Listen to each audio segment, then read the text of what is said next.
خیلی از آدمایی که در مورد ترامپ صحبت میکنن ترامپو به معنای واقعی نمیشناسن. نه اینکه بخوام بگم من میشناسم، ولی یه جاهایی یه چیزایی از ترامپ وجود داره که اگر آدم تو اینترنت در موردش سرچ بکنه میتونه پیدا کنه.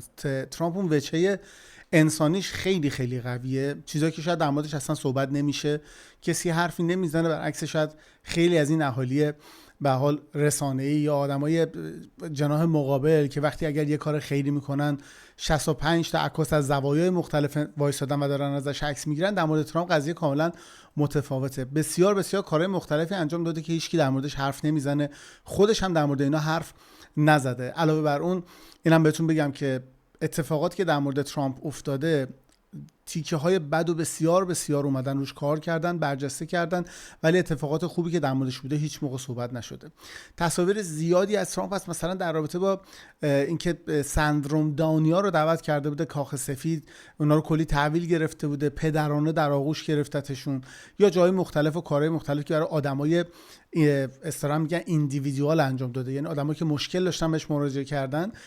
یه ویدیو برای شما آوردم که خیلی کمک میکنه ترامپو در شرایط فعلی بهتر بشناسید. شرایطی که همین امروز که داریم با هم صحبت میکنیم باز دوباره رفتن دم یکی رو دیدن از کارمندای ترامپ که بیاد در مورد ترامپ یه مصاحبه طولانی بکنه و تو مصاحبهش مثلا بگه آقا ترامپ خیلی از هیتلر خوشش میاد یا از هیتلر تعریف میکرده، چیزایی که تو منش طرف کاملا مشخصه که طرف چقدر ممکنه این حرف در موردش واقعیت داشته باشه چقدر نه. عقیده من در مورد ترامپ اصلا همچین چیزی نمیگنجه، ولی خب مدت هاست که مینستریم مدیا در مورد چیزایی حرف میزنن که واقعا در مخیله هیچ کسی نمیگنجه.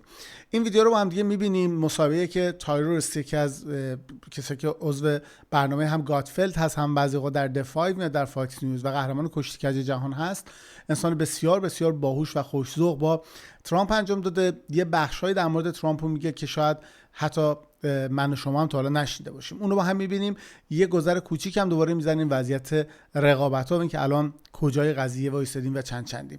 این ویدیو رو از دست ندید، مطمئن براتون متفاوت خواهد بود و از دیدنش لذت خواهید برد.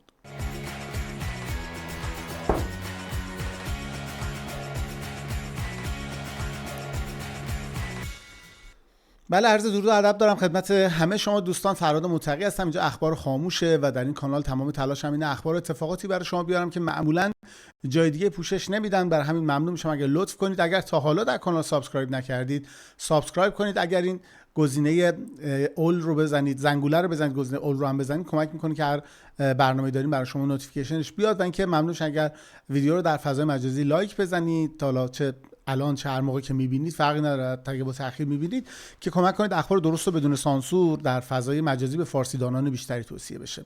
بریم سراغ ویدیوهای بسیار بسیار دوست داشتنی که بهتون گفتم.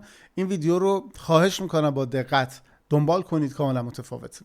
First of all, Mr. President, thank you so much for doing this. This is a tremendous honor for me. اول از همه آقای رئیس شما خیلی تشکر میکنم، این کار دارید انجام میدید، بر من افتخار بسیار بسیار bزرگیه. I'm a big fan. من خودم یه طرفدار بسیار پر و قرص شما هستم. Thank you. فقط اینو میگم که خودت بدونی که من طرفدارتم. Oh, I'm glad because I've got an issue with you, and and when you gave me this opportunity, first of all, thank you for coming on the Gutfeld show. It was hilarious. من اول از همه یه عذرخواهی شما بدهکارم. من یه مشکلی با شما داشتم. اول ممنونم که اومدید تو برنامه گاتفلد و این شانس بزرگ رو به ما دادید. It was a lot of fun. It's a good show. کلی لذت بردیم، کلی با نمک بود. ترامپ هم میگه برنامه بسیار خوبی بود. And I actually owe you an apology before we start. I've been قبل اینکه شروع کنیم من به شما یه عذرخواهی بدهکارم. very critical about you, how you fight. من خیلی از شما انتقاد میکردم در مورد نحوه مبارزه شما، یعنی احتمالاً چیزایی که پای میکروفون میگه و غیره. All through the campaigns, I voted for you because I like policy. مطالبی که تو کمپین پیش اومد، چیزایی که در مورد چیزای خارج از بحث سیاست گذاری. I didn't know you as a man, and I think من شما رو به عنوان یک مرد یا به عنوان یک شخص نگاه when نمی‌کردم. you don't understand what a man fights for, you can get lost, especially with all the noise. وقتی شما ندونید که یک مرد برای چه چیزایی میجنگه ممکنه که تو بحث گم بشید. We're seeing from fake news, etc. created حالا میرید سمت اون چیزایی که فیک نیوز و بقیه جا دارن بهتون میگن. these pictures from you. So Gutfeld show's over, cameras are off. خب برنامه گاتفل تموم شد، دوربینا خاموش شد. We go backstage, and I expected you to be like every politician or anybody ever celebrity I've bodyguarded for. توقع داشتم وقتی رفتیم پشت صحنه شما هم مثل همه رئیس جمهورها، مثل همه آدمای سرشناس و سلبریتی هایی که من نقش محافظ رو براشون بازی می‌کردم، and you met my family ولی شما اونجا خانواده منو ملاقات کردید and you talked to my daughter. و شما اونجا با دختر من حرف My زدید. daughter is 10 years old. Her name is Georgie. You دختر من 10 سالشه، اسمش guys جورجیه. talked for 20 minutes. شما 20 دقیقه با دختر من اونجا صحبت کردید. If nobody knew, you could have been her grandfather. اگر کسی شما رو نمیشناخت فکر می‌کردن شما پدر بزرگشی. And you were talking about her horses and her dreams. And I was شما در مورد اسب صحبت کردید، در مورد رویاهای دخترم صحبت کردید. sitting there and I was like, I have been so wrong. من اونجا نشسته بودم شما رو نگاه می‌کردم و با خودم گفتم که تو کل این مدت من کاملا اشتباه می‌کردم. About this man because I never understood why you fight the way you fight. من در مورد این مرد اشتباه کردم. من که هیچ موقع من نفهمیدم که برای چی مبارزه میکنید که مجبورید اینجوری مبارزه کنید. You're a family man. شما یه مرد خانواده اید. You're a بله من مرد خانواده ام. father. And your daughter شما یک پدرید. is a gorgeous, really, and your wife, the whole thing. I mean, you have got some setup. شما دختر خیلی باهوشی دارید. کل خانواده‌تون واقعا خانواده فوق‌العاده‌ای I'll دارید. tell you. But your family's great, and you're great, and you've خانواده‌تون خیلی خانواده خوبیه. خودت خیلی آدم خوبی هستی. really done something, and you've captured a certain spirit. کار بسیار بسیار خارق‌العاده‌ای انجام دادی و مسلماً که دعای خیلی پشت You سرت. know, a friend of mine who's very smart, he's also a very big guy. یه دوستی دارم من که خیلی آدم باهوشیه ولی خب آدم درشتی هم هست، آدم گنده‌ایه. منظور فیزیکی ورزشکار و اینا. He said, because I'm big and strong, people think I'm not the smartest guy. خیلی وقتا میگه که من چون آدم خیلی قوی ام، هیکلی ام، هم فکر میکنن که آدم باهوشی نیستم. Oh, I know. Okay? درست میدونم تو منظورش چیه. You are a really smart guy. تو واقعا آدم باهوش، واقعا بگم تو برنامه گادفلد همیشه بهترین و قشنگترین کامنت ها رو میده. And I see it, and I've watched it, and I like to من میدونم اینو تماشا کردم، برنامه رو نگاه کردم و اون برنامه رو خیلی دوست دارم. show, and we have the privilege of having had the highest rating in the history of the show. When I did اون موقع که من اومدم برنامه این قابلیت رو داشتیم که ما شدیم پربیننده ترین برنامه به حال تلویزیونی it a couple of weeks ago, that was his Of all time. of all time. You در تمام دوران‌ها بالاترین بوده. Beat network television. you beat everybody. در تاریخ شبکه‌های And they کابلی were up 35 million. تقریبا نزدیک 35 میلیون نفر بیننده برنامه بودن. And it was a landslide. Yep. میشه بگیم تقریبا به صورت گسترده همه داشتن می‌دیدن. Now, you're putting it on me. I'm throwing it back to you, Mr. Go President. ahead. شما بحث رو چرخوندی سمت من ولی من میخوام برگردم سمت شما رئیس جمهور. Why do we not hear more about Donald Trump, the father? چرا ما بیشتر از این در مورد مثلا پدر دونالد ترامپ نمیشنویم؟ Grandfather. در مورد پدر بزرگ دونالد ترامپ نمیشنویم. And I did a deep dive. من یه تحقیق خیلی عمیق کردم در رابطه با این. There are some things you have done that when they say those horrible things like he's Hitler, he's یه کارهای بزرگی شما انجام دادید که وقتی این چرت و پرتا رو در مورد شما میگن که مثلا آقای مثل هیتلر و غیره the میمونه racist, یا اینکه نجات پرسته، did they not forget in 1991 what you did with Nelson Mandela? اونا نمیدونن یعنی که سال 91 شما با نلسون ماندلا چیکار کردید؟ Would you care to share that? Because I would اگه ممکنه اهمیت میدید اینو به اشتراک بگذارید با ما؟ love to hear that. I never چون من واقعا خیلی دوست دارم بشنوم. talk about it. No, نه من واقعا در موردش تا حالا صحبت نکردم. you do not. And I نه شما انجام ندید، شما تا حالا در موردش صحبت نکردید. یعنی یه کاری ترامپ برای نلسون ماندلا انجام داده know بود. why, because you're a man. میدونید چرا؟ برای اینکه شما یک مردید. منظورش اینه مرد وقتی یه کاری میکنه نمیره جار بزنه. I mean, I just have great relationships with a lot of people. به من با آدمای زیادی روابط بسیار خوبی داشتم.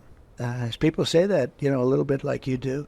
I don't مردم بعضیا مثل تو یه چیزایی think میگن. it's a narrative the press likes. Maybe it's not. این به حال یه روایتی که فکر کنم رسانه‌ها خیلی دوست دارن اونجوری از من تعریف Not بشه. even a narrative that I should have. We have to protect our country, and maybe we should let the other side. I don't even call them the enemy. I think we have more of an enemy from within than we do. بعضی موقع حرف نمیزنم میگم آقا بهتره کشور جدایی نیفته، شاید همون روایتی که دارن میگن هم رو دنبال کنن بهتره. من واقعا اینا رو دشمن درون خطاب میکنم. From outside, you know, if you have a اینا دشمن خارجی نیستن. smart president, they talk about China and Russia and everything else. If you have a smart president, they're not going to be the problem. We have a bigger problem from. ما یه رئیس جمهور داریم همش در مورد چین و نمیدونم اینا صحبت میکنه، روسیه صحبت میکنه. اگه شما رئیس جمهور باهوشی باشید اصلا اون مشکلات مشکل نو بلافاصله قابل حله. مشکل ما دشمنه که در داخل داریم. They hate it. اونم متنفر از این جمله که من میگم. I noticed today they were saying he said the enemy from within. Of course it's it. امروز شنیدم برگشتن گفتن صحبت کامالا هریس میگه که گفته ترامپ گفته دشمن درون. These are bad people. آره معلومه که میگم که مثل آدم شیف اینا آدمای بسیار بسیار بدی ان. These are sick people and bad people. اینا آدمای مریضی ان، آدمای داغونی ان. And it's true, but I think it's a narrative that they don't like. Frankly, این کاملا این حرف که میزنم درسته ولی فکر کنم این روایتی که اونا دوست ندارن. I think the fake news, a term I think I came up with. I'm very proud. Oh, you did. You coined.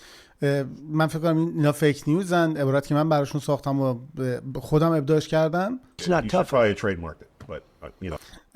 آره یه جوری باید ثبتش کرد. شما اینو I'm not ساختید. gonna. Yeah, shit, I'm right. not gonna give you business tips. But you know, it's funny.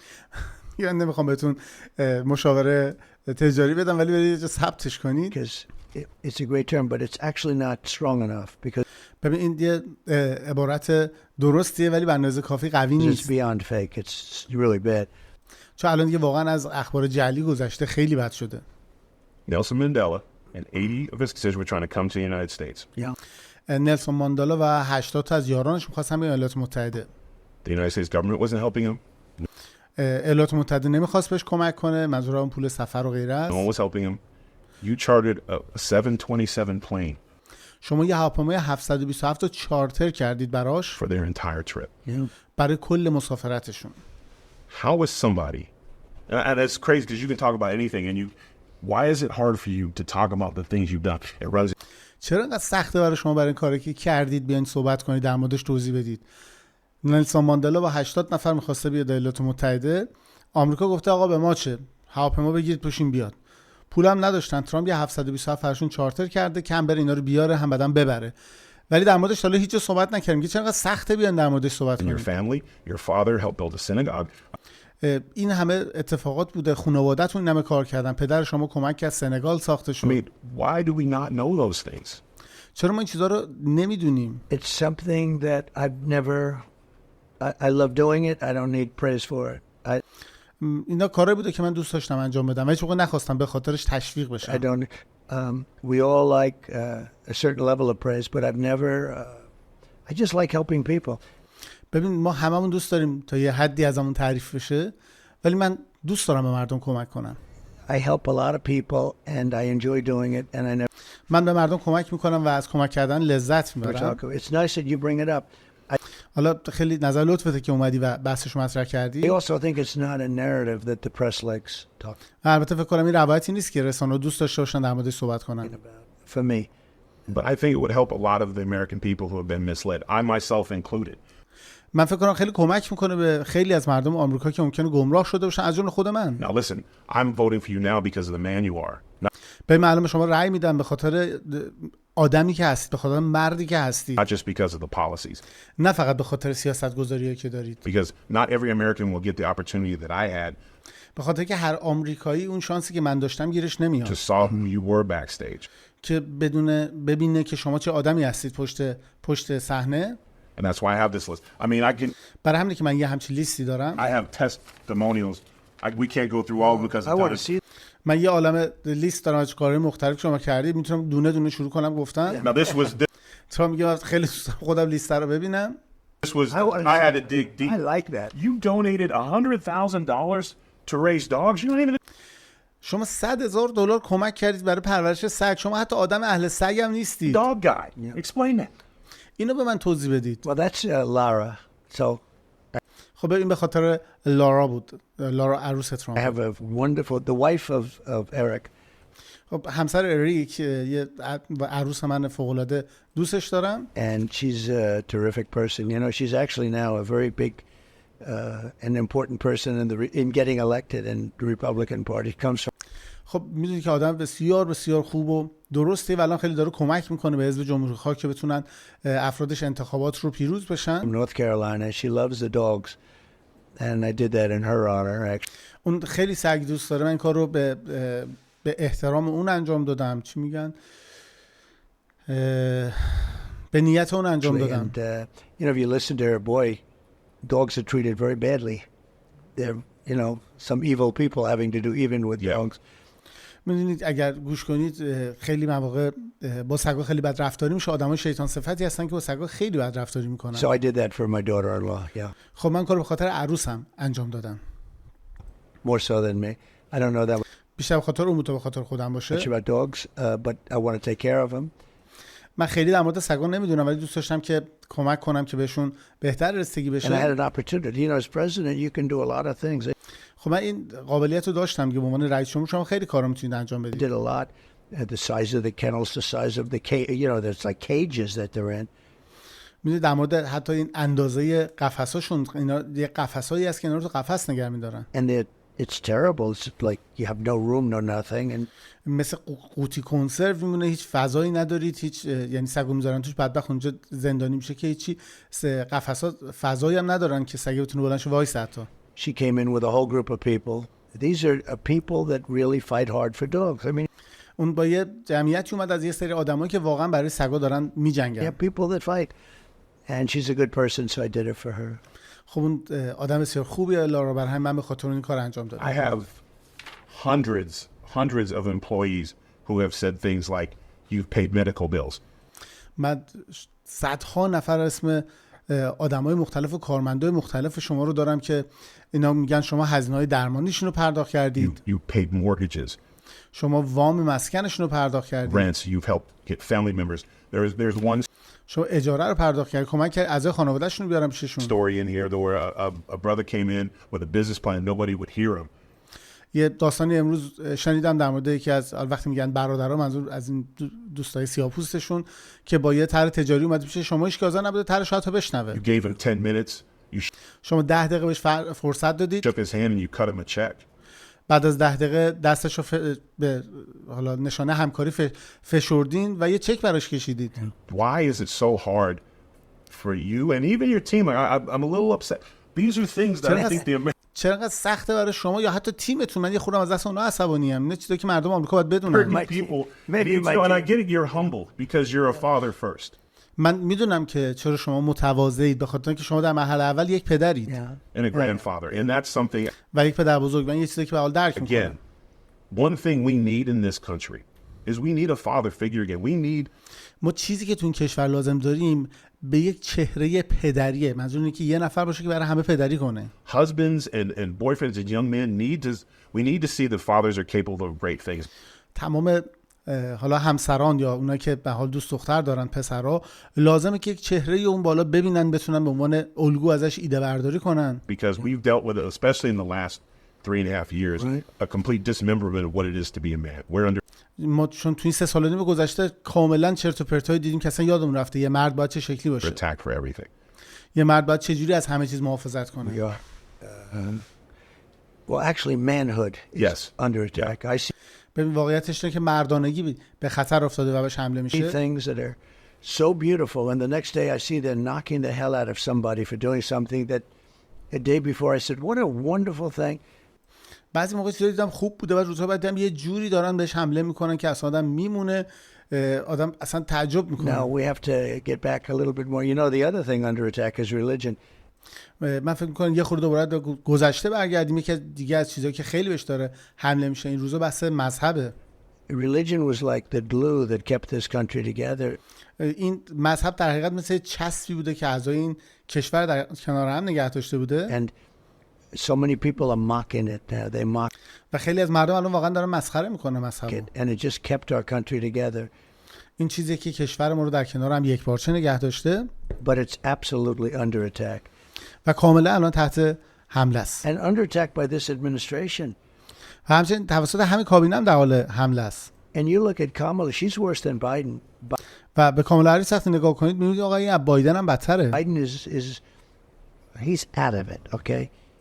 بایدن تو باغ نیست. Oh, yeah. But she's actually not as smart as Biden. Biden ولی اون هنوزم که هنوزه به باهوشی بایدن نیست. was smarter than her.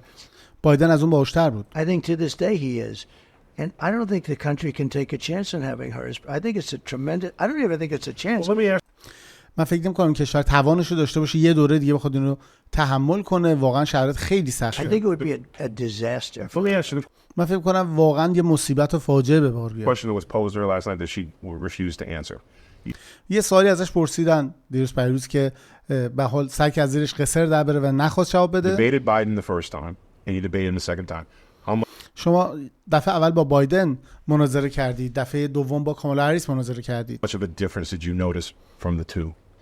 چقدر چه تفاوتی رو متوجه شدید بین این دوتا؟ Are you talking about her and him, or are you talking about just him? This is Him. interviews about you. Well, he was different. I think he had a really bad night. در مورد تفاوت بین این دوتا صحبت کنم. میگه نه این سوال من فقط در مورد شماست. I don't think it, Cognitively. he had a. I don't know. He had a really bad the second time. Yeah. میگه دفعه دوم که مناظره کردیم خیلی شرایطش سخت و بد بود. I think he had a really bad time of it. فکر کنم در دوران بسیار بسیار سختی بود. I debated him before, and he was okay. Look, I hit من قبلا باش مناظره کرده بودم. میدونی که خب سال 2020 هم چند تا مناظره داشتم با هم. میگه موقع اوکی بود. him hard. I asked him about $3.5 million.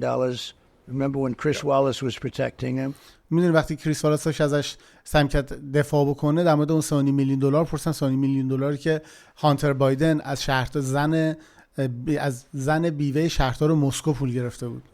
Chris Wallace is not doing so well. Chris Wallace is not Mike. But I asked him about the 3.5. Give it.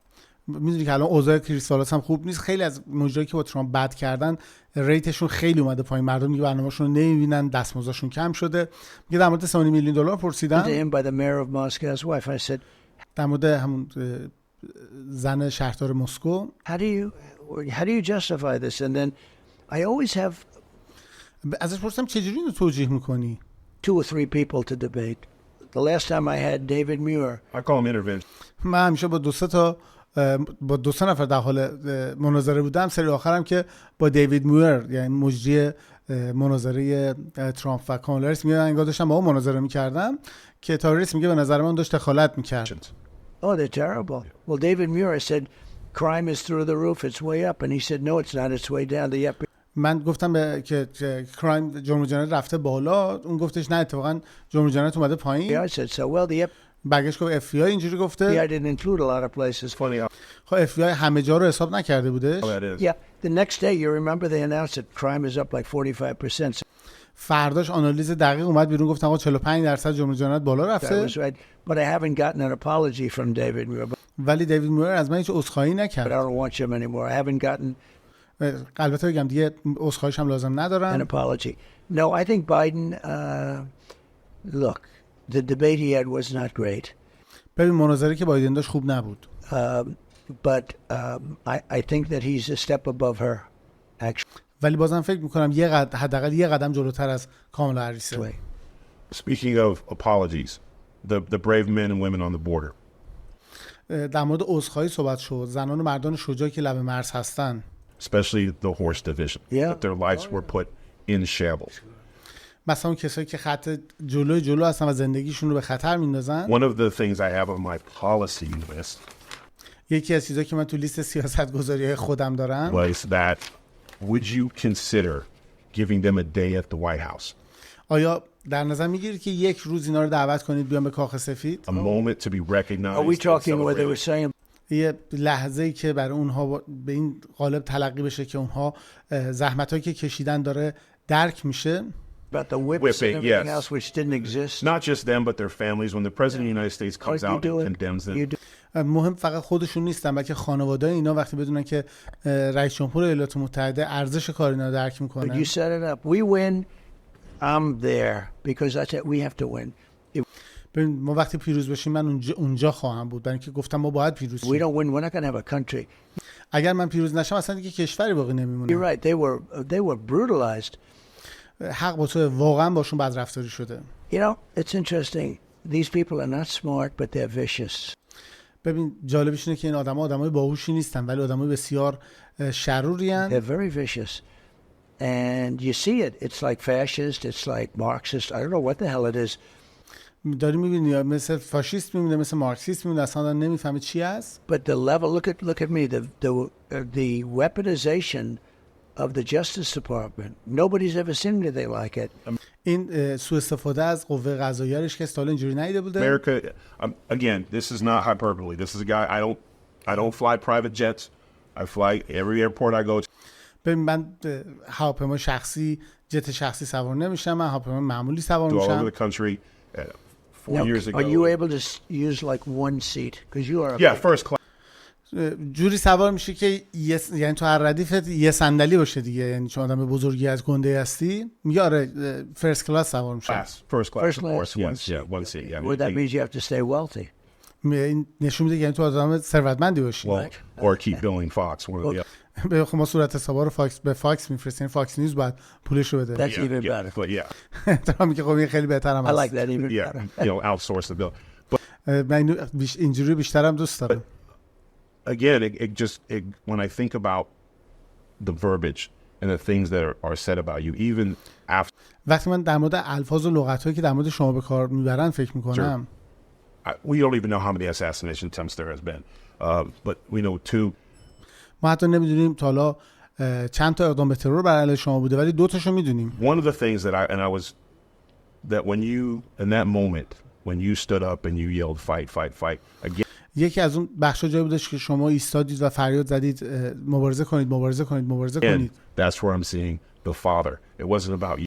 اونجا جایی که من دارم یک پدر رو میبینم دیگه، بحث سر شما نبود. It was letting your family know you're okay. شما می‌خواستی که خانواده‌ات بدونن حالت You're خوبه. more concerned about the people. But yet I'm still waiting for the interview to talk to you about that. ولی هنوز منتظر یه مصاحبه‌ام که شما در مورد اون لحظه صحبت کنید. Why are we not sharing in that? That was a چرا ما اینو نمی‌ریم در موردش صحبت کنیم؟ چرا این بحث رو به اشتراک نمیذاریم؟ tremendous moment. I was in Oklahoma doing a stand-up show and I thought یه لحظه بسیار بسیار بزرگی بود. من رفتم اوکلاهاما برنامه استندآپ کمدی داشتم. I was going to cancel because I wasn't leaving the TV screen. اونا فکر کردن برنامه کنسل شده چون من جلوی تلویزیون وایساده بودم، تلویزیون ترک نمی‌کردم برام روی استیج برنامه‌مو شروع کنم. Because I'm watching an assassination attempt on our You went president. out to the people. چون داشتم نگاه می‌کردم اون لحظه که به جون رئیس جمهور به حال سوء قصد شده بود. People were watching that. There's no question about it. That was a big deal. But I went anyways. خیلی از شما آدمای ورزشکار همه در حال تماشا بودن برای اینکه اتفاق بزرگی بود. Show thinking no one would come and they came and instead of doing a stand-up show I did a Q&A to talk about it and it was وقتی که رفتم رو استیج به جای اینکه استندآپ اجرا کنم شد یه جلسه پرسش و پاسخ که در مورد موضوع صحبت a کنیم. lot of veterans that were there that were talking about how much they support you and they believe in you and در مورد این صحبت می‌کردیم که چقدر شما رو دوست دارن، چقدر شما حمایت می‌کنن، چقدر به شما ایمان دارن. they were genuinely concerned but they said اونا به صورت عمومی خیلی نگران بودن برای شما ولی گفتن they had no fear because when they saw you stand you stood for them. به خاطر اینکه گفتن ما نمیترسیم از هر چیزی، چون زمانی که دیدن شما ایستادید گفتن ایشون به خاطر ما ایستاده. Because veterans, our police, Right. our first responders have been forget the moral outrage of how they're treated. به خاطر که تمام کهنه سربازا، تمام نیروهای پلیس اصلا فراموش کنید که چقدر از لحاظ اخلاقی به اینا ظلم شده. The funding, stuff like that. And یا اینکه بودجهشون رو کم کردن، چه بلایی سرشون آوردن. you have been doing some stuff with taxes. شما یه سری کارا رو در رابطه با مالیات انجام I did a دادید. little bit. I'm not a mathematician, but I من یه مقدار تحقیق کردم، بگم من ریاضیدانم did a نیستم، little bit of checking. One of ولی یه مقدار چک the کردم. things that one of the policies like, what did you consider thinking about for our veterans? آیا شما در نظر میگیرید یه اتفاقاتی رو برای کهنه سربازای For ما، those who serve, for those of our police department, برای کسایی که همچنان در حال خدمت انجاز نیروی پلیس to هستند، where their taxation is the fact that they're giving their bodies to this country. آیا این مالیاتشون بر حسب این محاسبه میشه که اینا جونشون و بدنشون رو گذاشتن در راه این کشور؟ Instead of having to pay taxes, none of these cities want to give them raises, so at least let them keep their money. هیچ جایی، هیچ ایالتی نیومده حقوق اینا رو اضافه کنه. حداقل میشه کار کنید که اینا پولی که در میارن بتونن نگه دارن. You know, I've never heard that before, and it's like a very interesting thing. It's این چیزی که میگم خیلی باهوشه تایروس. میگه که گفتیم تا حالا نشنیده بودم، ولی یه بحث بسیار بسیار جالبه. it's the kind of thing you would think of, right? Because they have been treated so terribly. این یه چیزی که باید بهش فکر کنی، واسه اینکه با اینا واقعا خیلی بد رفتار کردن. It's going to take more than a hug. We need to. And here's the deal: if you're این یه مقدار بیشتر از آغوش گرفتنشون میتونه کمک بکنه. looking at serving in this country, in the military, or a police officer, or a firefighter, این وقتی شما تو این کشور به عنوان نیروی نظامی، نیروی پلیس یا به عنوان آتش نشان خدمت میکنین and like you're young and you're coming up and you don't have to pay taxes because you're paying and وقتی جوانید میان بعد لازم نباشه مالیات بدید به خاطر که الان شما مجبور مالیات بدید. almost an incentive to where we can get people interested. این در حقیقت میتونه یه وسیله باشه که ما مردم رو علاقمند کنیم که بیان این کار انجام بدن. And other countries do that, as you know. Yeah. و اینم باید بگم که بقیه کشورها این کارو دارن میکنن. Yeah, other countries do that. Of course they do. In spades. Yeah, it's something I would think about. You know, آره این چیزی که قطعا باید در موردش فکر it's کنم. something that nobody ever brought up. I've این یه بحثی که هیچ کسی تا حالا مطرح نکرده. never heard it. It's interesting من تا حالا نشنیده بودم. you're bringing it up. You're like my tax person there. But این خیلی جالبه که تو داری میگی انگار که مثلا تو مشاور مالیاتی منی. yeah, I mean, something has to be done. Yes. یه کاری باید برای این انجام بشه. میگه بله. And we have And to I attract think you're the people. president to do it. Well, و فکر کنم شما رئیس جمهوری هستید که این کارو انجام the بدید. military is now not attracting people. They're not going in. And I think it's because they don't respect the people at the top. میدونید بخش ارتش ما الان خیلی جالب نیست، مردم حاضر نیستن برن داخلش. اونم فکر کنم دلیلش اینه که به آدمایی که ردای بالا هستن احترام لازم گذاشته نمیشه. The commanding officer. I mean, they're not. The commander in chief is not. I think you have to have. We were not having this problem 5 years ago. برای اینکه اون آدمی که الان فرمانده کل قواه خیلی برای این ارزش احترام نداره. ما این مشکل 5 سال پیش نداشتیم. We have problems in the military right now. الان مشکلات زیادی در ارتش داریم. You know, the one thing I will say though, and I tell the story, we really did a great job with our military. I rebuilt the military. به ما کار بسیار خوبی و مهمی برای ارتش انجام دادیم. ما ارتش کامل بازسازی کردیم. And we got rid of ISIS. از شر داعش هم خلاص شدیم. And I got to know them during this very short period of time. It was supposed to take 5 years. We did it in about a month. Remember that? Yep. ببین قرار بود این جنگ 5 سال طول بکشه، ما دقیقاً یه ماه کارشون رو تمام I کردیم. got to know the real military, not these guys that are woke and that are من باید ارتش واقعیمون رو بشناسم، نه این وکایی که ریختن الان تو like, ارتش. you know, like, should I mention them? Yeah. I think we get it باید اسمشون رو بیارم. with the woke. میگه من فکر کنم بهتر از شر وکا خلاص شیم. No, no. Yeah. With I'm Millie, knowing. Trust with me. Millie and the statements, Yes. and I mean, look, I guess Mattis is a nice guy, but we have people in there that are much different. Not the people on television, the people that got rid of ISIS quickly. چند تا اسم میگه بعضی اینا بعد از شرشون خلاص شیم. آدمای خوبی ان، آدمایی که رفتن کمک کردن از شر داعش خلاص I بشیم. was told it was going to take 5 years, and we did it in a matter of literal weeks. به من گفتن چند سال طول میکشه، ما ظرف چند هفته تمام کردیم کارشونو. And I said, this is a و من great گفتم military. که And by the way, they're این not ارتش woke. بسیار You could بزرگیه. never make them woke. These are guys. شما این آدما رو هیچ موقع نمیتونی وک کنی. You will never ever make them woke. هیچ موقع نمیتونی اینا رو تبدیل به وک کنی، ولی آدم کار بسیار فوق العاده انجام دادن. Space Force. Yeah. خب شما نیروی فضا رو راه انداختید And now partnering with Elon Musk and stuff, I think که الان با ایلان ماسک هم دارن شریکی کار میکنن. great things. But one of اینم the things اتفاق I've been بسیار very بزرگ و critical مهمیه. of this administration is that I think we need to have a school force.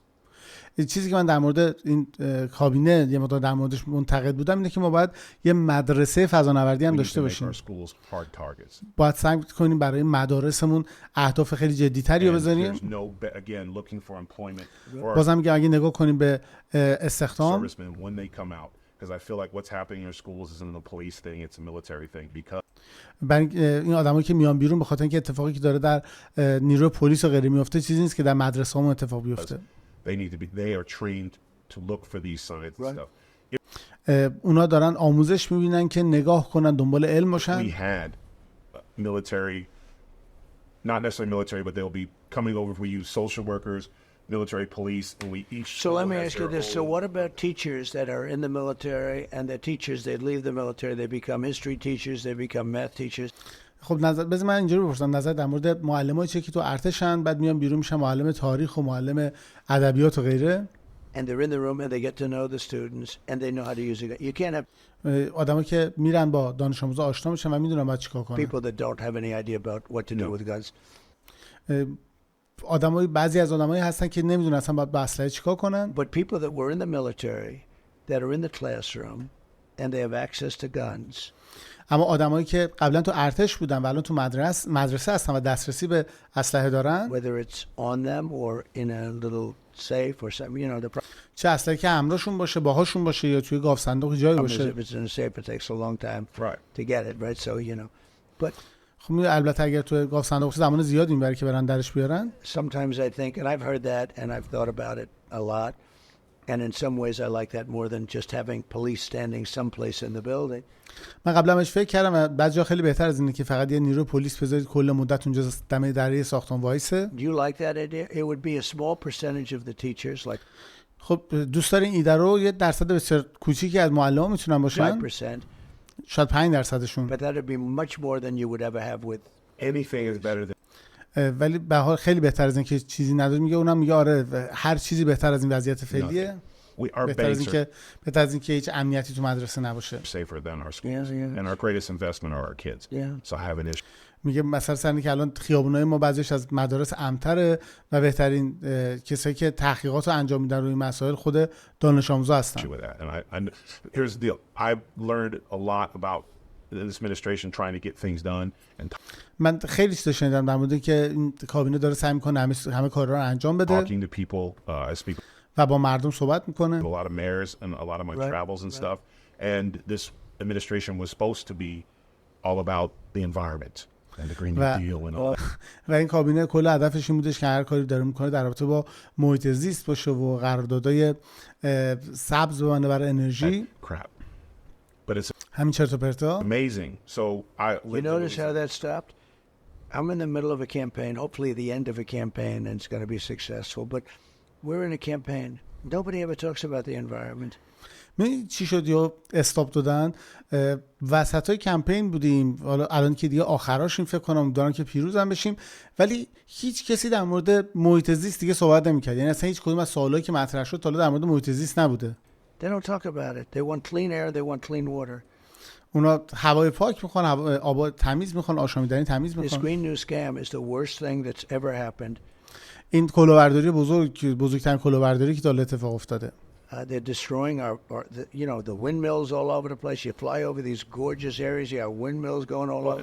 همه جا آسیاب بادی گذاشتن، جای فوق العاده زیبایی که رد می‌شدی قبلا لمش پر از آسیاب بادیه. you're not going to have any birds around, and the ones in the ocean are messing up the whales. خب می‌دونی که الان اتفاقی که افتاده پرنده ها دیگه نمیان، همین باعث شده که اون والایی که تو دریا هستن اونا آسیب ببینن. Windmills were great back when we all had buggy whips, carts. Yeah, they were much nicer then. Yeah. Actually, they were actually much nicer.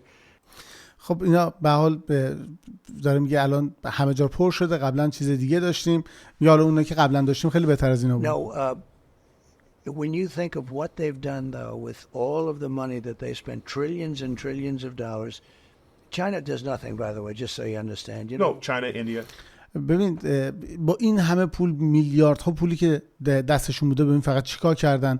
این هم بگم که چین در رابطه با این مسئله هیچ کاری انجام نمیده. میگه آره میدونم چین و هند کلا بیرونن، اختلاف تولید کربنی که آمریکا با چین داره خیلی زیاده. مثلا شاید یه سولش 20 تا 25 برابر آمریکا چین داره کربن تولید میکنه و کلی هزینه میخوان بگیرن که آمریکا رو کم کنن، در صورتی که وقتی آمریکا رو کم کنن چین همچنان به همون عدد خودش داره ادامه میده، هم چین هم هند. Absolutely. no, they don't do anything. And by the way, that flies right over our country. You do understand. Yeah.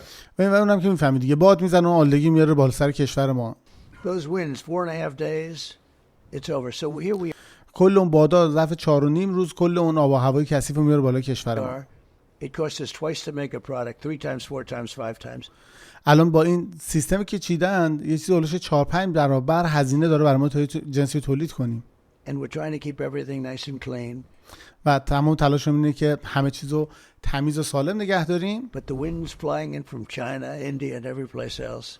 و اما بالاخره باد از بالای چین و هند و همه جا میوزه میاد به کشور ما. It's crazy, isn't it? Well, one of the خیلی احمقانه هستن. things, the EP, hey, one of the things that I was, because living in Louisiana, we have a horrible problem with sewage and Yeah. water overfills and things like that. And the budget for these mayors have this budget for the sewage, but yet nothing's ever done, right? These engineers and their plans are based off how much money they get, opposed to solving the problem. خب یه مقدار مشکلات زیرساختی لوئیزیانا رو داره، میگه همیشه مشکلات زیاد بودش. وقتی مهندسا اینو میمدن کار انجام بدن گفتم بستگی داره ما چقدر بودجه میدن که بتونیم مشکلات حل کنیم. So Mike Rowe told me about a company. Good guy. Oh yeah, Mike. Let me put my glasses on. I want to get this right. I can't believe خوب نی؟ It's done. So here I am in Louisiana. I go, oh, this is great. And oh, we have to form a committee. We have to do this. Well, you have a great new governor in Louisiana. خب انگار در دوره ترامپ مشکلات حل شده. میگه که دلیلش این بوده که در لوئیزیانا شما یه گاورنر یا فرماندار خیلی خوب دارید. And I bet you he'd take a look at it because your new governor, a Republican, is یه فرماندار جمهوری‌خواه دارید اونجا. he was the attorney general, now he's a governor.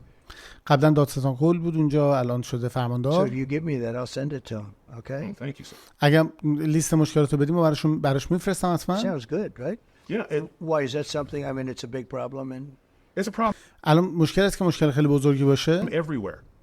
ببین مشکلات الان همه جا هست. Our drinking water, you know, the fluoride in it, we're آب آشامیدنیمون توش فلوراید. seeing, and then now we're seeing sewage, and it's a lot of autoimmune diseases are happening with our kids. سویچه که منتظر سویچ چیو داره میگه مشکل داره، خیلی بیماری از طریق آب انتقال پیدا میکنه.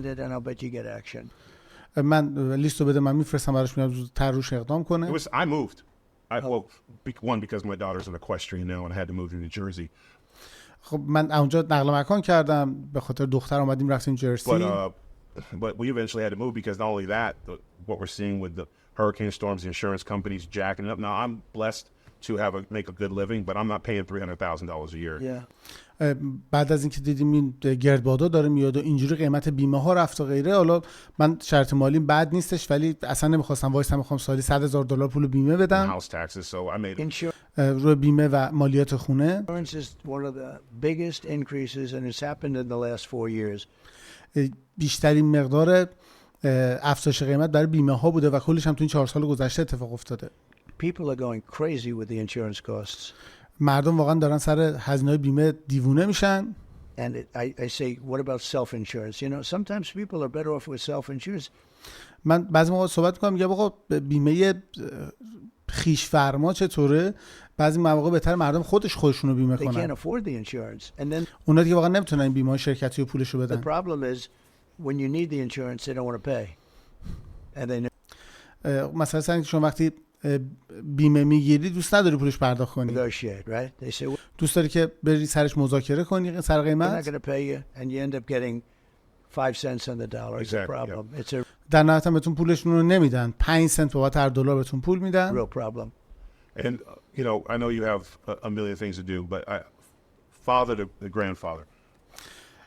میدونم میلیون ها مطلب مختلف هست که باید بهش فکر کنید و در موردش کار انجام بدید، ولی به عنوان یک پدر که دارم با یک پدر بزرگ صحبت میکنم میگم I would like to ask you a question. دوست دارم سوال ازتون بپرسم. I made a mistake with my child, my daughter. من یه اشتباهی در مورد دخترم انجام دادم. When she wanted to get an equestrian, I was supposed to tell her she was allergic. I didn't do that. So موقعی که پرسشنامه داده بودن در مورد بودش که آیا آلرژی داره یا نه. because it's expensive, it's unbelievable. And you guys talked a lot about it. Now my شما میگید خیلی گرونه، واقعا غیر قابل باوره اون هزینه که داره. شما در موردش زیاد صحبت کردید. daughter's now going to Wilmington, Florida to compete. And I had to move the horses down there. So she's الان قرار بره فلوریدا، اونجا بتونه رقابت کنه، بعد اسب و اینا رو همه بردارن برم اونجا. دخترش انگار اسب سواری میکنه. very good, right? Very good. Like I'm in. That's I'm in. Good. Yeah, after this is over, I'll be sweeping this place up. Good. آره میگه از سوارش خوبه، میگه آره خیلی خوبه، کاملا من پایم خودم، مصاحبه اینجا تمام بشه کل اینجا رو حاضرم تمیز کنم. Every extra dollar. But now your granddaughters and your family, do they ride horses as well? They do equestrian? شما نوه‌هاتون و بچه‌هاتون اونا هم از سواری میکنن؟ Not too much. They like it. They do it. Maybe ببین اونا خیلی زیاد این کار نمیکنن، دوست دارن، بعضی موقع انجام a little میدن، bit, but not like your daughter. اما نه مثل دختر تو. No, your daughter's supposed to be very like you. Like دخترت فکر کنم خیلی مثل خودت، یعنی قهرمانی دنبال کنه. talented athlete, right? یه ورزشکار با استعداد باشه. Yeah. You can see it. Now I've heard میگه آره میگه میشه دیدن. Yeah, my son plays baseball at the travel league. So I'm the GM. The way I look at it, if you're the first one in, last one to leave, daddy invests. خود یه بحث خانوادگی بزنیم جلو. But I've always watched you always were defending me, and a lot of people don't defend me, and I like people that defend me because من همیشه تو رو نگاه می‌کردم، تو همیشه از من دفاع می‌کردی. خیلی از آدم‌ها کارو نمی‌کنن. من دوست دارم آدمایی که از من دفاع think می‌کنن. I'm doing the right thing. اونا که فکر می‌کنن من دارم کار درست انجام میدم. And we have a lot of bad people in our country, you know. We have a lot of people that آدمای بد زیادی توی کشورمون داریم. say they must hate our country because what آدمای زیادی هستن که من میگم قطعا از کشورمون متنفرن، چون آدمایی هستن کاری که دارن میکنن توجیه دیگه‌ای نداره. And every man of consequence that I learned from in my life never bullshitted nothing with me. من یه تجربه از زندگیم دارم، اونم که چرت و پرت هیچ موقع نمیتونه زندگی منو به هم بریزه. Whether it was dusty roads, whether it was my football coaches, whether it was حالا هر چی میخواد باشه، آقا جاده خراب باشه، مربی فوتبال هم با من بد رفتاری کنه. anybody I was with, they always told it to me straight, even when I didn't like هر کسی که طالباش بودم همیشه باهاش رک و مستقیم بودم. what I wanted to hear, because I always believed everybody can handle bad news.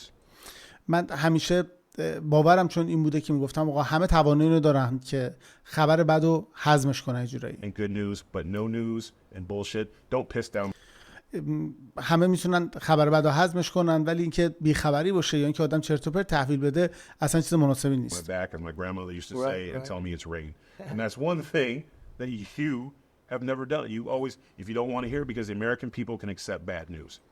این دقیقاً یه چیزیه که شما همیشه رعایت کردید و همیشه توانایی اینو داشتید که مردم حقیقت رو بگید. باورتون بوده که مردم توانایی اینو دارن که حرف تلخ هم قبول کنن. Because when we know how bad it is, then we can look forward to getting it better. And برای اینکه اگر بدونیم الان چقدر اوضاع بده، میتونیم به آینده نگاه کنیم که بریم اوضاع رو بهتر کنیم. that's in this age of endorsements. Yeah. You know, that's why you have my endorsement, Mr. President. You can take that, a cup of coffee, and do whatever you want with it.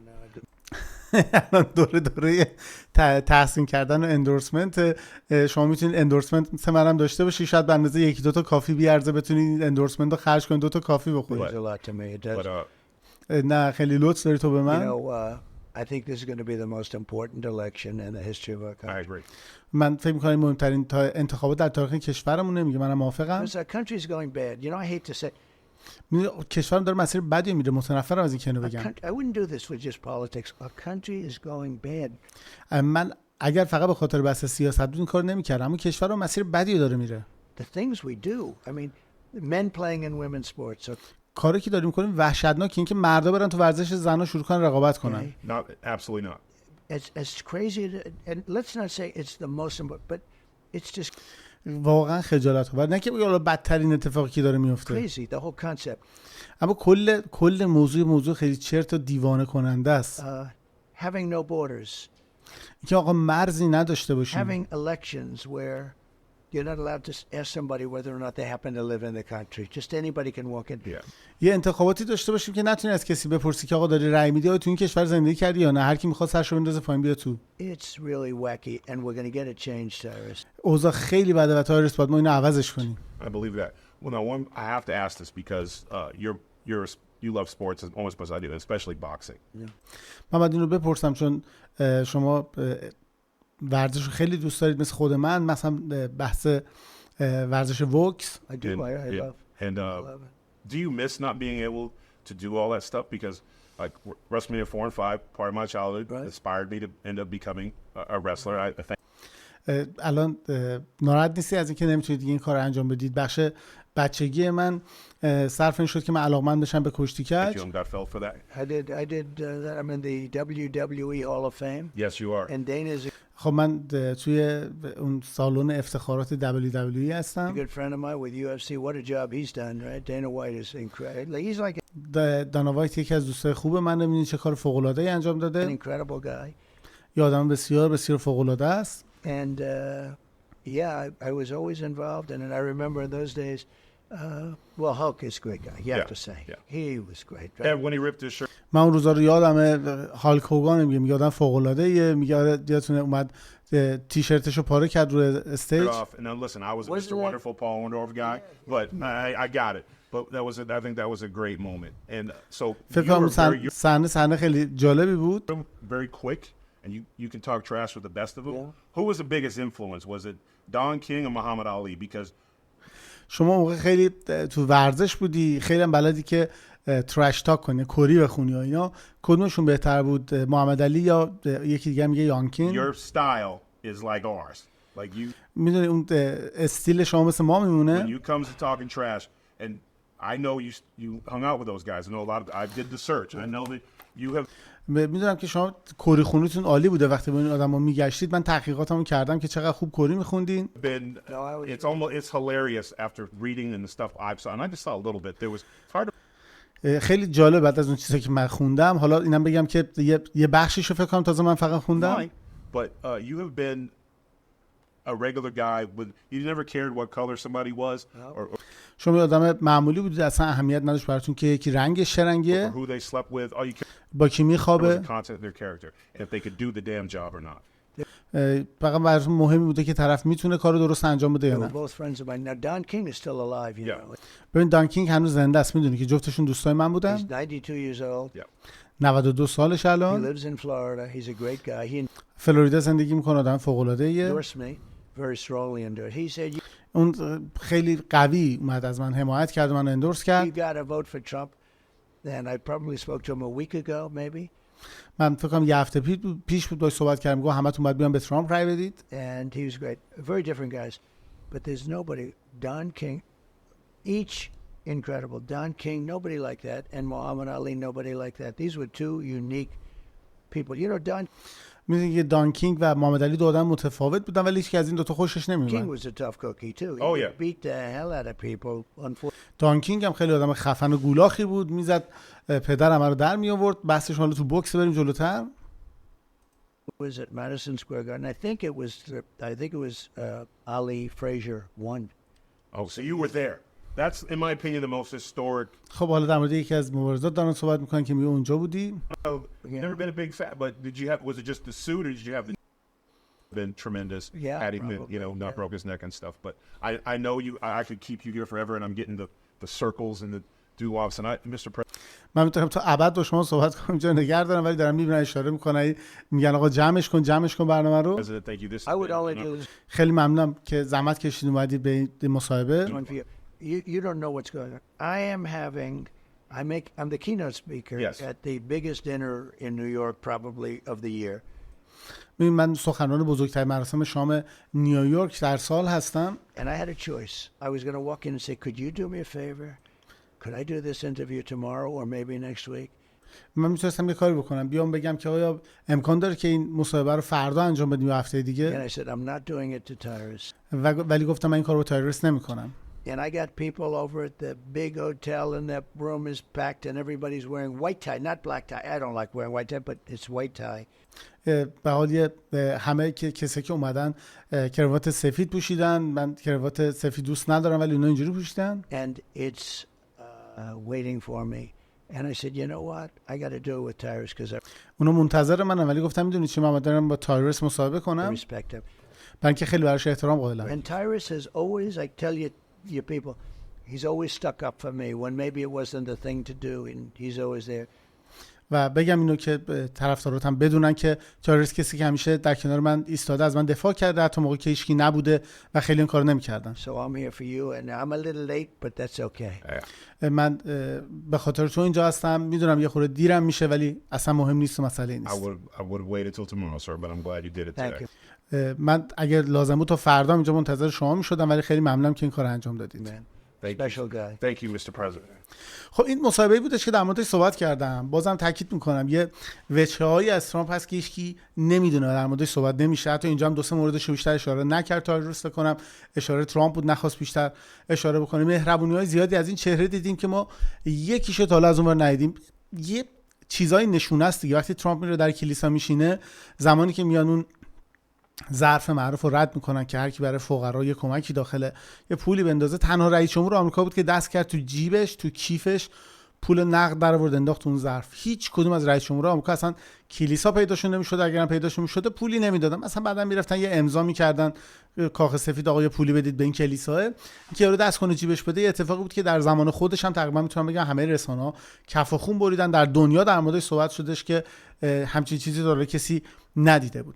اما یه کوچولو بریم ببینیم که داستان رقابت‌ها به چه صورت شده، وضعیت عجیب و غریبه. کامالا هریس با سوتیایی که هنوز داره پشت هم میده خیلی عجیب و غریب تر شده.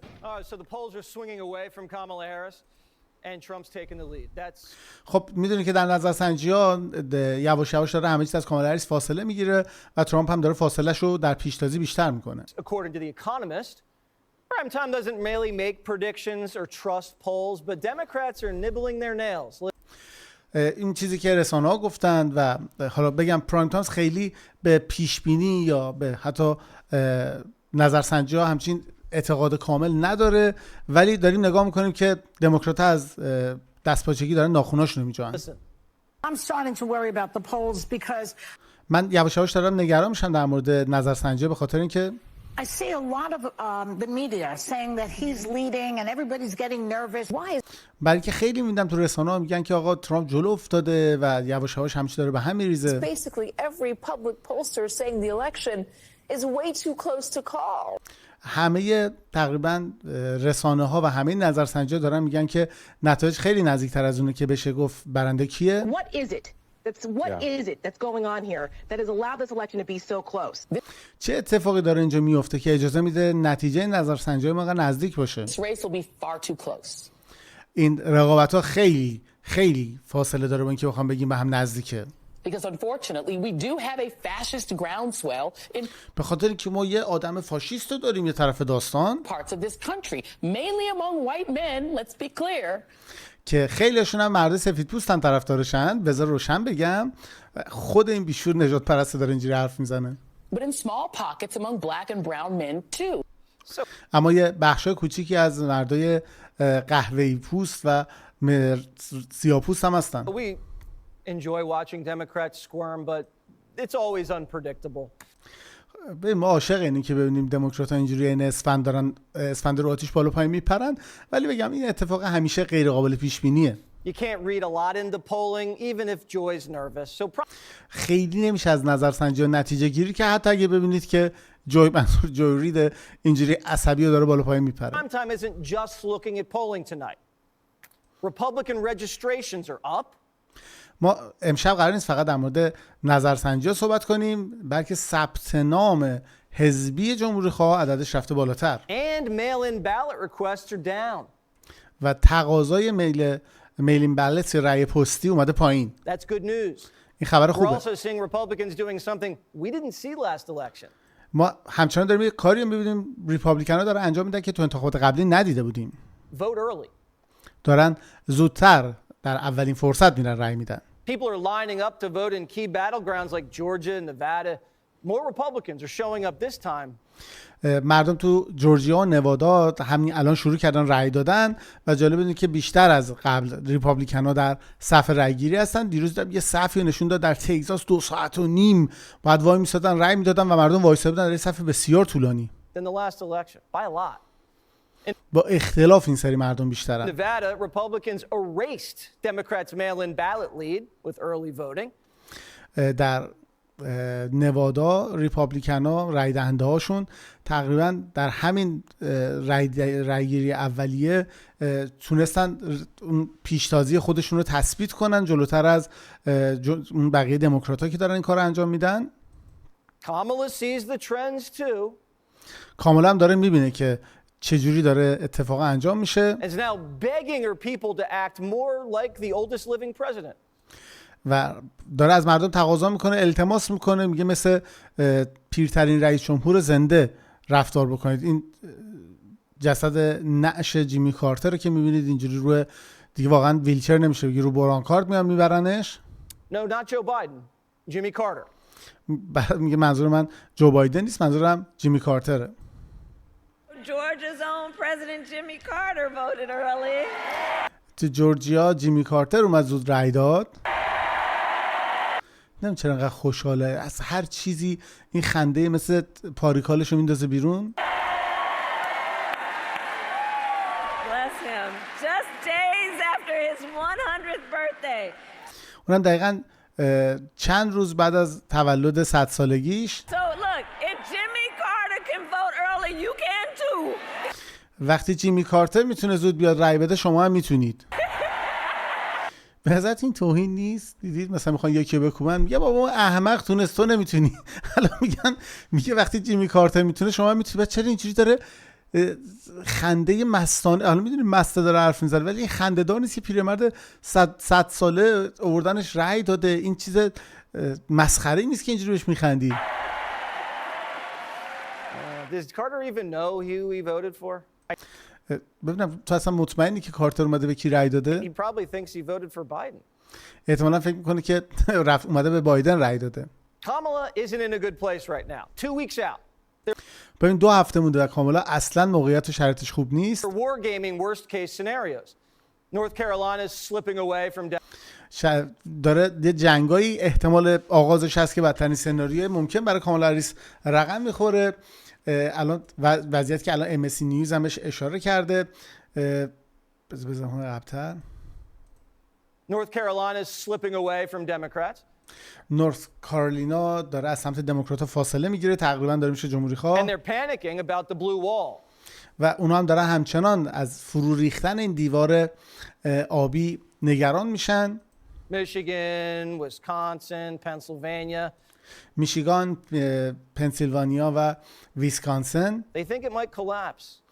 خودشون هم اعتقاد دارن که اینا ممکنه فرو بریزه. And her path to 270 is getting lost in the rubble. و به نظر میرسه این مسیرشون برای به دست آوردن 270 تا رأی الکترال یه جوری به بنبست خورده. Now it's every man for himself. الان دیگه تقریبا هر کی به فکر خودشه. Democrats are up for re-election in blue wall states. They're ditching Harris. دموکراتایی که تو ایالت‌های آبی کاندید شدن دارن سعی میکنن یه جوری کامالا هریس رو بپیچونن. Just to save their own skin.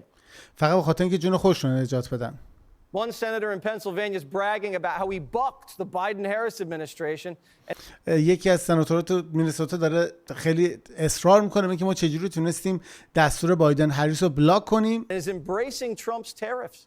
و اینکه تعرفه‌های ترامپ اومدیم ازش حمایت کردیم. They won't even mention her name in ads. حتی تو تبلیغاتشون اسم کامالا هریس هم نمیارن. But a lot can change in 2 weeks. Neither campaign's going down without a fight. ولی خب به هر حال خیلی اتفاقات ممکنه تو این 2 هفته بیفته. این کمپینی هیچ کمپینی نیست که بدون مبارزه شکست رو قبول کنه. Still in your hands. It's up to you to go vote. همه چیز هنوز در دستان شماست. این شمایید که میتونید به رأی بدید. And when you do, bring a friend. وقتی هم دارید میرید رأی بدید سعی کنید یکی از رفیقاتون رو خودتون ببرید. همتون میتونید منو بردارید ببرید. خودم مخلصم. من باشم اونجا با 65 مدل لباس مبدل و سر و صورت مبدل میام اونجا سعی میکنم یه 60-70 باری به ترامپ رأی بدم. اما خیلی ممنونم که اخبار 24 ساعت گذشته رو من دنبال کردید، گرچه که بخشای دیگه‌ای هم بود. منتها فکر کنم دیگه در مقاله برنامه امروزمون که بیشتر از 1 ساعت شد نمیگنجه. سعی میکنم حالا فردا بخشای دیگه هم براتون بیارم، مثلا بخشی با رأی دهنده‌های لاتین تبار بوده که فوق العاده بود، اسپانیایی تبار بوده که فوق العاده بوده. اصلا اتفاق عجیب و غریب رقم خورده. اینجوری که ترامپو دوست دارن اصلا سخنرانشون اعلام میکنه میگه ما اعتقاد داریم که ترامپ روز اول که در کاخ سفید بشینه در نصف روز اول کل مشکلات ما رو حل میکنه نسبت به تجربه که در 4 سال گذشته داشتن. اصلا یه چیزی که یه جوری از ترامپ تعریف میکنن که رسانه‌ها نمیتونن هیچی از توش بکشن بیرون بگن آقا دیدید. فقط تنها روایت همون روایت تکراریه که آقا ترامپ هیتلره. اما ممنون میشم اگر تا حالا در کانال سابسکرایب نکردید سابسکرایب کنید و باز هم ارادت دارم خدمتتون اگر لطف کنید ویدیو رو لایک بزنید تا کمک کنید بیشتر دیده بشه در فضای مجازی و سپاسگزار میشم اگه دوستان و بستگانتون رو به کانال دعوت کنید. هر جا هستید خوب و خوش و سلامت باشید. تا درودی دیگر بدرود و خدا نگهدار.